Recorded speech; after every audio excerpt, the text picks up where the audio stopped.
السلام عليكم. معلومات في غاية الأهمية يا جماعة النهاردة هنقولها. تابع معانا، لايك وشير، وما تنساش الاشتراك في القناة وتفعل زر الجرس عشان يوصلك كل جديد في مجال السات. أول مشكلة النهاردة يا جماعة بيقع فيها ناس كتيرة جدا جدا جدا. ألاقي ناس شغالة على الريسيفر ومرة واحدة كده نورت نور الأوضة اللي أنا فيه، أو أي حد فوق أو جنبي نور نور الأوضة في المكان اللي أنا فيه، تلاقي الشاشة تروح طافية معاه وشغالة. دي يا جماعة بتبقى دايما أغلبية في الاتش دي ام اي، الوصلة بتاعة الريسيفر يا جماعة اللي هي واخدة من الشاشة للريسيفر. دي لو غيرتها هتقفل معاك المشكله دي، مش هتحصل فيها اي مشكله خالص. وفي وصلات 4K بتبقى ممتازه جدا، منع للتشويش، مش هيجي معاك اي تشويش من القصه دي خالص يا جماعه. غيرها واشتغل وادعي لي. دي مهمه جدا عشان خاطر في ناس كتير يا جماعه بتحصل معاها المشكله دي، وتلاقيها ابتدت ان تقول لك ايه المشكله وتجيب كهرباء، والكهرباء يقول لك مفيش مشكله والدنيا حلوه. هي القصه يا جماعه في الاتش دي ام اي اللي واخده من الريسيفر للشاشه. غير دي بحاجه كويسه، جوده كويسه، هتشتغل معاك ممتازه جدا جدا جدا. ده كان اول بند. تاني بند يا جماعه، في ناس كتير عندها دلوقتي ريسيفرات اي بي تي في. اللي ما يعرفش الريسيفر اي بي تي في، الريسيفر ده يا جماعه بيتربط بنت ويبقى عليه مثلا اشتراك سنه او سنتين حسب ما هو جاي من الشركه.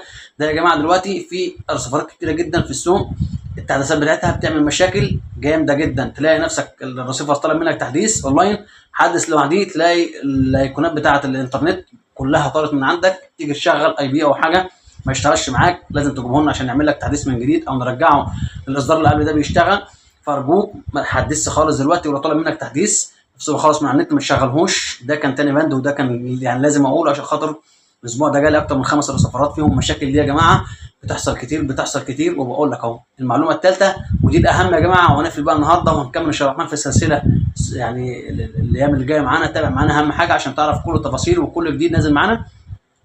ان لو الريسيفر ده طلب منك تحديث وخد التحديث بتاعه ابتدى يشتغل في التحديث، اوعى واياك احذر انك انت تشد الفيشه بتاعته من الكهرباء وتروح فاصله. هتيجي تشغله تاني هيجيب لك لود او يجيب لك رساله كده اللي هي بتاعه الجهاز نفسه، الصوره بتاعه الجهاز جايه على التلفزيون، ومش هجيب معاك اي حاجه خالص اللي هي احنا بنسميها الخلفيه.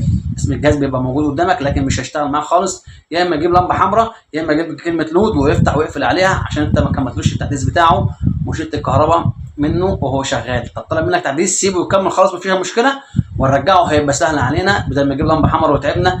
دول كانت 3 معلومات النهارده كنت لازم اقولهم من في غايه الاهميه وناس كتيره بتقع فيهم.